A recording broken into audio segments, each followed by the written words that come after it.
સુરેન્દ્રનગર જિલ્લાના મહુવા તાલુકામાં વીજ કનેક્શનની કામગીરી લોકો માટે ગંભીર જોખમ બની છે। ગાધકડા બજારથી બહારના પરા વિસ્તાર સુધી માર્ગના ડિવાઈડર પર વીજ પોલ અને ટીસી મૂકવામાં આવતા ભારે ચિંતા ફેલાઈ છે। મહુવાથી રાજુલા તરફ જતો આ મુખ્ય માર્ગ પહેલેથી જ અત્યંત વ્યસ્ત છે।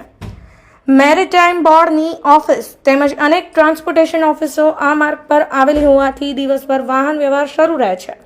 સામાન્ય રીતે વીજ પોલ અને ટ્રાન્સફોર્મર રોડની સાઈડમાં મૂકવામાં આવે છે, પરંતુ મહુવા પંથકમાં ડિવાઈડર વચ્ચે વીજ પોલ સાથે ટીસી મુકાતા માર્ગ અત્યંત જોખમી બની ગયો છે। કોઈ મોટી દુર્ઘટના સર્જાય તો તેની જવાબદારી કોની?